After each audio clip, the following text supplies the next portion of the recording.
Hello, my name is Beverly Ward and I'd like to show you some of my machine embroidery. Let me just share my screen with you and I can tell you all about it.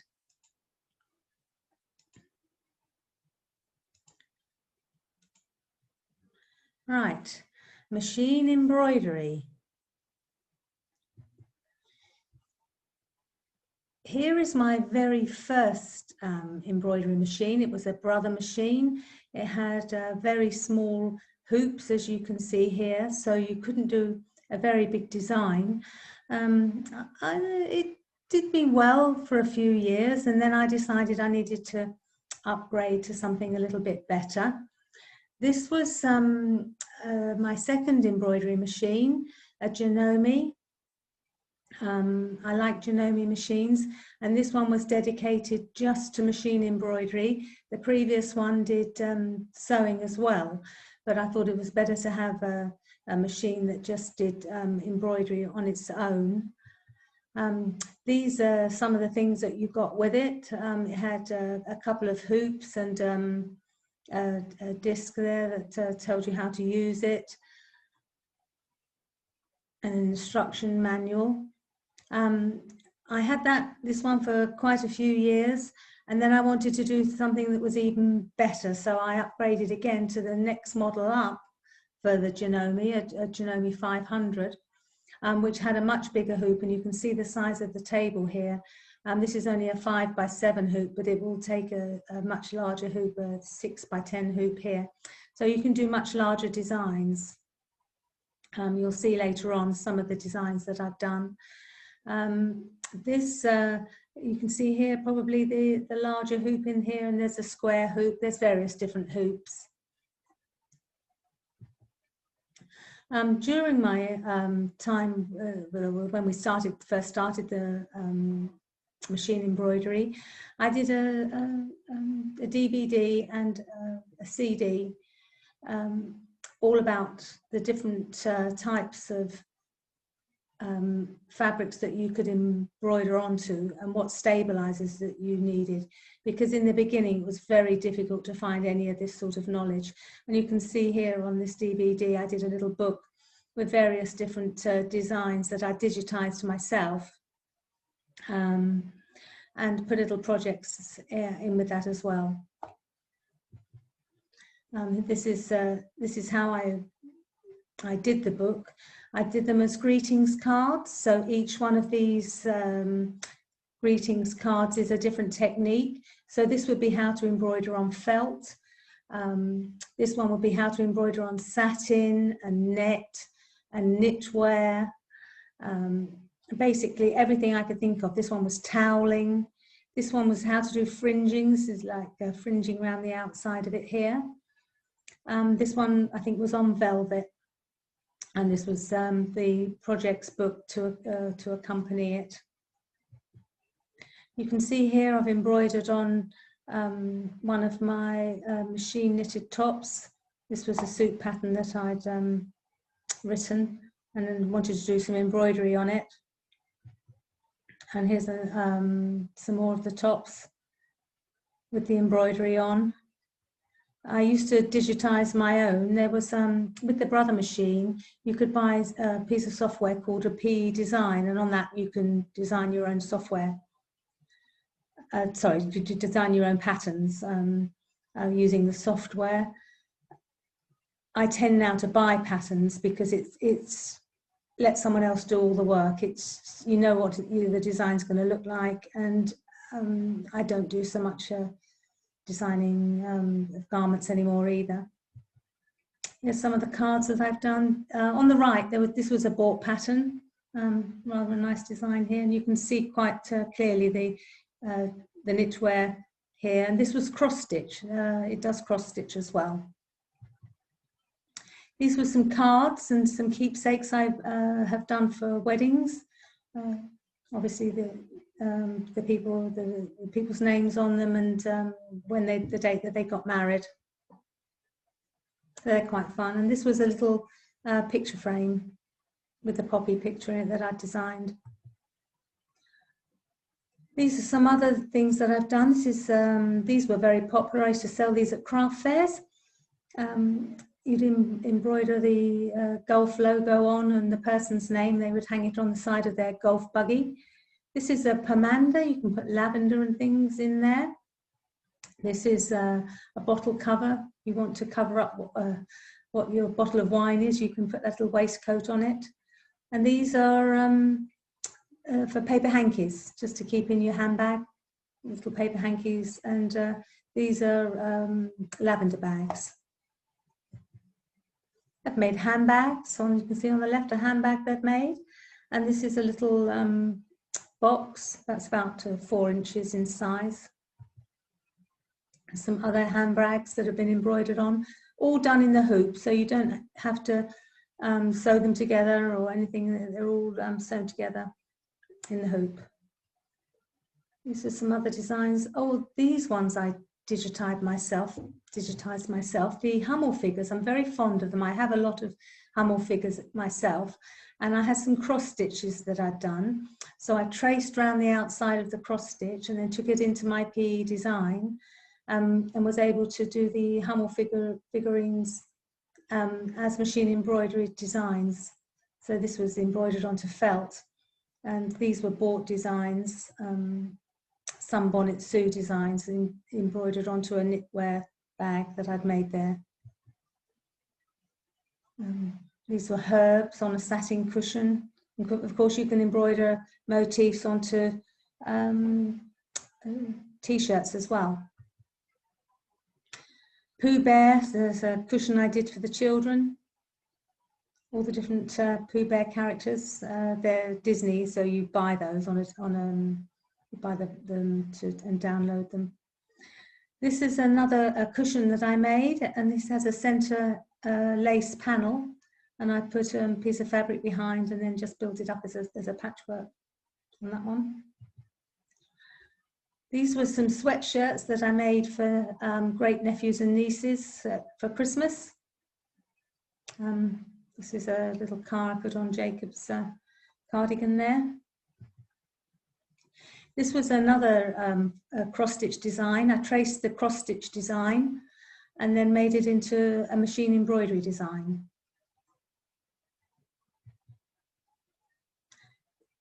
I'm a great maker of handbags. And this was a design that I bought, and I thought, oh, that would make a nice design on a handbag.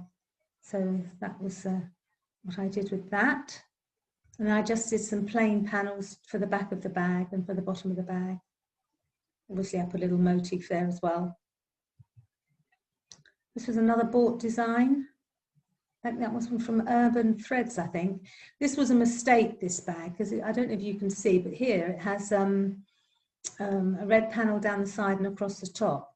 Well, the handbag was meant to look like this, and I only had enough fabric to do the front and the back of the bag because it was a fat quarter, and I'd embroidered the design, and I'd put the piece of fabric in the hoop the wrong way round. So I thought, what can I do now? I haven't got enough fabric, and I had a couple of pieces of fabric left over from my 2 fat quarters that I was using. So on this panel here, this inside piece, it's got a seam across on the inside, and then I cut my embroidered piece and made a pocket on the front with the red band to make a feature. Maybe it's better, I don't know.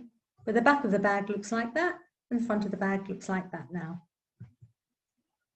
This was another one that just had a nice little house design on it. This was an in the hoop design again of a doorstop. I suppose he must be about 10 inches high. And some little cases to put books and things in, notepads. This is my knitting bag. Each of these panels was made individually with a different sewing theme on it. You can see different sewing machines here and a basket here. And it has pockets on the inside here. So you make each of the panels individually and put the pocket on, and then they're sewn together on the sewing machine afterwards, and the handles put on. Some tissue covers. put your paper hankies in. This one, when I got my bigger machine, of course, it did a bigger embroidery area, so I was able to do that just as a whole panel. On this one, you can see little square panels, so I must have made that one before I made that one. You can do flowers in freestanding lace. These are lace flowers, and this is done with organza. So you cut out around the outside and it embroiders around the outside, then you assemble it into a flower and then leaves. And I've bound these stems here with stem wire. A machine cover for my embroidery machine. This is just a flat piece, and I embroidered each one of these individually. And then you can see here I've put sashing to join all the panels together, and I've bound it around the outside. And it has these little ties on the side, and you just tie it together each side of the sewing machine there. This was a bowl made from satin. I suppose that must be probably 12 inches across there, with a very pretty butterfly design on there. And this is a lace bowl. The lid comes off. It's a lace bowl. A box here, and if you don't like the look of your hand sanitizers or your hand wash, then you can make a little jacket for it to put over the top. And this was a sticky back fabric, and I embroidered over the top onto the sticky back fabric, and then stuck it to the box and cut around the outside and trimmed the box. This was a very pretty shaped box. You can buy the boxes in square or flower shapes, but the fabric was great to use on that. Here's some needle cases and pin cushions, and this is a scissor case. Again, we've already seen these two little lavender bags, and these are very tiny ring boxes, I suppose you could use them for. They're probably a few inches across. And this is pin cushion. We've got some old needles, machine needles in there at the moment. I filled that with, sawdust, I think. You can do bookmarks. These are made from felt. You can see this one's got organza in it with the embroidery on it. And this has got a bit of freestanding lace around the outside with felt. And these are just freestanding lace. Little butterfly motif up there. Bowls, lace bowls, and sorts of bowls. Not very large, probably 8 or so inches across, or 6 or 8 inches across. This is a favourite of mine. It's a very pretty one, this one. These are from my Easter tree. The sheep. Hang on, I have a tree in my dining room where I have an Easter theme. Christmas, obviously, I have a Christmas theme, and Valentine's. And these are little motifs that I made to hang on the tree. This one's made from felt, and these are made from fleece and stuffed. I like tote bags as well, and you can see this is a mixture of embroidery and patchwork. I liked the black and white theme, so this is a purchased design. You can see with my much bigger machine I can do bigger designs, but with this one you have to do one design, and then you have to rehoop it to do the next design, and rehoop it to do the next design, which is quite difficult. There's a lot of lining up on crosses and what have you, but well worth it, I feel. This one I did the white embroidery on the black, and this one I did the black embroidery on the white, so two different signs, and then I did black and white patchwork around the outside. This is owls. People love owls. Another tote bag. Each one of these little scenes is different, and that could take hours and hours just to embroider just that one piece. And then I've made it into a tote bag. This one obviously it's got scissors in it, and this one has cotton reels. So I probably have chosen craft-related themes for them. I can see wool in this one, But each of one, you know, this is one side of the bag and that's the other side of the bag. So they have different scenes all the way around. Again, purchase designs. This one, this is ended up, as you can see on the right, as a bag. This is the front and this is the bag. But originally it was going to be a quilt. And the pattern had all these little houses in it. And it had this border. And I put it together and I thought, you know, I'm never going to hang that on the wall. So I ended up making another tote. This is another machine embroidery design. You make the square. This is done from a charm pack. You get little 5-inch square charm packs. And each one of these strips was from a different charm pack.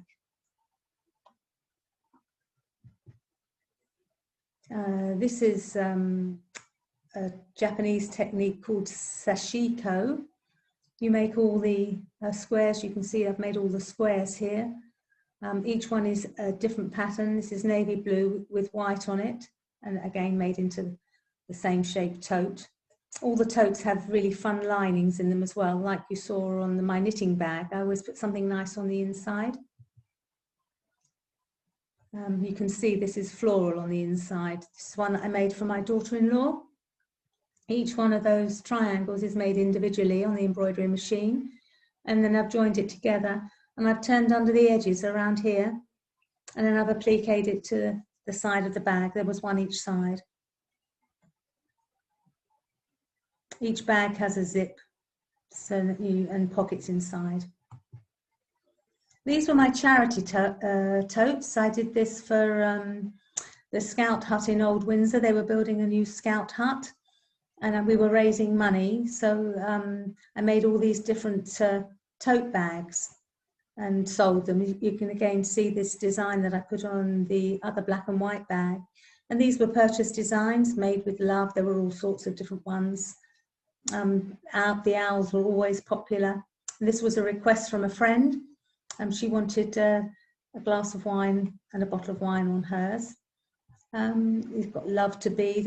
Another friend loves hedgehogs and of course the frogs. You can see I've used, this is an applique technique that you can do on the embroidery machine, and I've used a different fabric on this one to this one. But again, very popular. They all sold quite well. And the Christmas one. And I made one for my grandson and his friend Millie. And you can see here on their day out using their bags. Some other ones I've done. I packaged them all up quite nicely and put them in cellophane with a swing ticket. Looks as if I sold them for £8 each. I think it was a bargain. Christmas. My house is just amazing. These are some Christmas lights that I made for machine embroidery.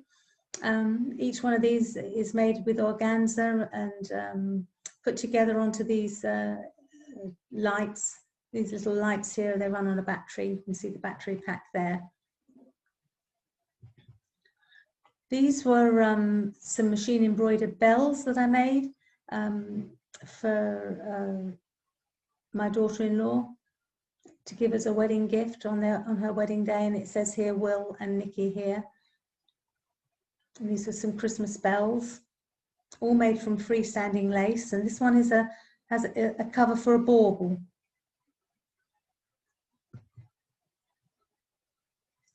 "12 Days of Christmas," you can see it here, but obviously it didn't photograph very well, so I've done more close-ups here and here. You can see, you know, on the first day of Christmas, my true love sent to me a partridge in a pear tree. That's the story of that one. And I hang that on the door. It attaches up here to one of my glass doors, and I attach it again at the bottom. More Christmas things. These are little felt circles. And these have a clip on the back, so they probably go on my tree that I was talking about earlier. Again, made from felt, each one a different colour and done on different colour felt. Baubles to hang on the tree. This is like a stream, like a bunting. So that's quite long, and these are little gingerbread people. And Father Christmas with his sleigh done in freestanding lace. We didn't make him, he was bought. And this is a special gift. So this is an embroidered piece of lace here, and I've made it into a gift pack, and inside the gift pack there's a piece of elastic, so if you want to give someone some money, you put it in the gift envelope. This is something I made for my grandson when he was born, little, you know, like birth chart, and with his name. It's a freestanding lace fan, Christmas tree, and again another type of bunting that says Merry Christmas. I hang that over a mirror in my hall. Angels, freestanding lace angels, angels with lace on, all done on the embroidery machine. When you do freestanding lace, you use a water-soluble fabric. So you embroider onto the fabric, and then you immerse it in very hot water, and all the fabric disappears, and you end up with this lovely freestanding lace. The bowls that were done like that I showed you earlier. More angels, little pram here, look, I love that. These were the angels that I gave to all my friends at Christmas. Instead of giving them a Christmas card, gave them an angel to hang on their tree. The blue one was for Jane over the road, because her colour theme was blue. This is a tea light cover. It stands up and you put a little tea light underneath there. You can get a battery operated tea lights that you can put under there. Some other baubles and things for the tree. These are very tiny little ones. These are about 1 inch in height, and I normally string those together. Just to hang, you can hang them anywhere really in the house, and some bookmarks here. More angels, little tiny ones. These are again about 1 inch or so tall.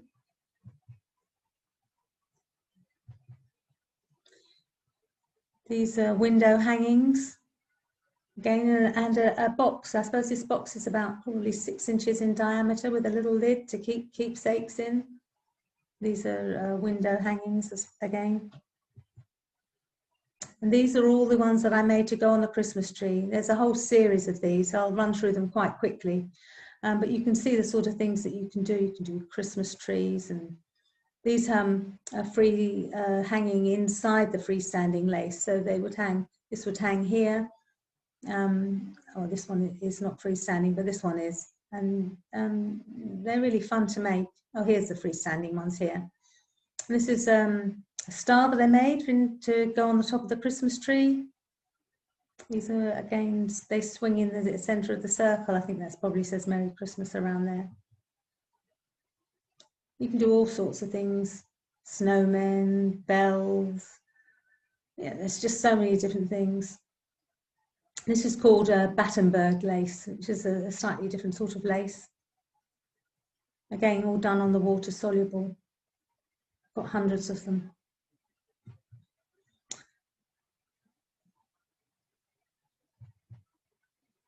This is probably, this is about I don't know, 8 or 9 inches, an angel, embroidered on organza, on the water soluble again. So then you would wash the water soluble out, and then you're left with this lovely angel. You make all the parts individually, so the wings would be made, and her hands, and her skirt, and then it's all put together afterwards. These are little felt ornaments. You can see you can put children's names on them. I did this for a friend, Olivia, and so instead of putting the stars on here, I put Olivia's name across there. These again are quite tall angels, probably 10 inches, done on a very pretty satin fabric on the water soluble, and then cut out afterwards. And these go together here. You make it's embroidered like this little buttonhole, and the button on the other piece, so that the pieces join together. This is my owls. I think this one was called Hetty. I can't remember the name of the other one. And Santa's mat. I've made one each for the grandchildren. So On Christmas Eve, the children can leave a drink of milk and some biscuits for Santa when he comes down the chimney. And then they're gone in the morning, of course. The children run and have a look to see if Santa's been. Some hangings that I did there, and a star. That's quite a big star as well. I don't know, about 8 inches across there. Christmas wreath. And snowman. Christmas trees. Each one of these pieces is made individually and then sewn together on the machine. So you would start with this piece, then it would embroider this piece, and then you'd unhoop it again and you'd put it on again and it would make this piece, and then this piece. This is quite a large thing. I don't know how big it is from top to bottom, probably 18 inches or so, half a metre. This was a relatively recent thing. This is a tree skirt. So normally it has a space down the middle there so that you can put it around your tree. I had decided that I was going to make it into a wall hanging, and I've actually got something that I place over the top there. Or I can use it on a table. Because it was so pretty, I didn't want to put it under the tree. And each one of these panels is made individually. It actually has another layer here, but it took me so long, it took me weeks to embroider these pieces. I thought, I'm not doing the last layer, but I know my friend did do it. This was a placemat. I've made lots of different placemats. There's a Christmas ones in different sizes. These are about 8 inches, this is bigger. And then I've made some of them just without a Christmas theme. So I use those from day to day. This is a Halloween theme. And these are other placemats that we use on a day-to-day basis. Each one of these is obviously, you put this piece on first and it's folded over, and another piece goes on, it's folded over. So this is made in 3 separate pieces. And then I've joined them together there, put some heat-proof fabric on the inside and bound them around the outside. I've done lots of different ones of these. I'll show you them all. These are for the children. They have dogs and cats on. I did floral themes, more cats and dogs. You can use them at different times of the year. They all match. So if I had lots of guests, I could use them all on the table together. And this is a table runner that I did. So again, each piece of these is done individually, and then you put the next piece to it in the hoop, and then the next piece and the next piece, and you build up, and you can do as many of these panels as you want to make a table runner long enough for your table. This is it from the other direction. You can see, couldn't see very well down there, so I took a different photograph. You can see the circles that it embroiders, and I've used patchwork cotton for these.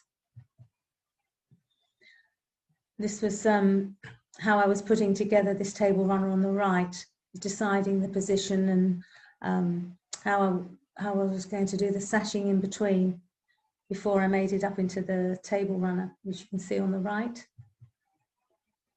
This one, the centre was embroidered as one panel, and then I made these panels each side, and the whole thing was sewn together, and this was embroidered on around the outside as well to make this table runner. This was an applique table runner, so each one of these pieces was done individually. And again, yeah, I just picked out, I think, 4 or 5 different colours of fabrics. I had a yellow and a dark mauve and a pale mauve, and joined them all the panels together to make this table runner. Again, all done with machine embroidery.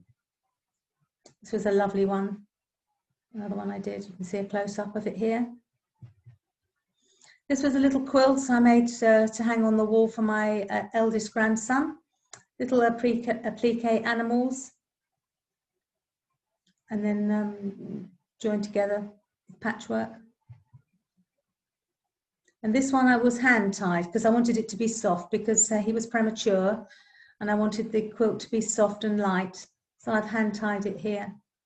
just with an embroidery design on the front. And this is the back. I always like the backs of my things to be as nice as the front, so this was the patchwork fabric I used on the back. Christmas again. Each one of the Father Christmases individually made on the embroidery machine. It does all this embroidery on the back. You know, you start maybe with a piece on his hat and do that piece, and then you cut around the outside and it embroiders around that. Then it might do the next piece. Then you cut the fabric away to the shape of the piece, and then it embroiders around, and each one is done individually. So that's how you get all the different colours in your piece that you're embroidering. Another couple of mats, Christmas mats this time, snowmen. And this was a wall hanging. This is the final slide, Santa with his reindeer.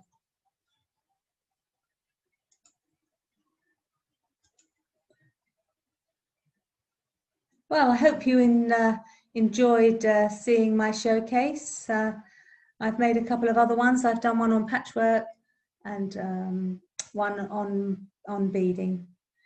Well, hopefully we'll see you again soon on a different one.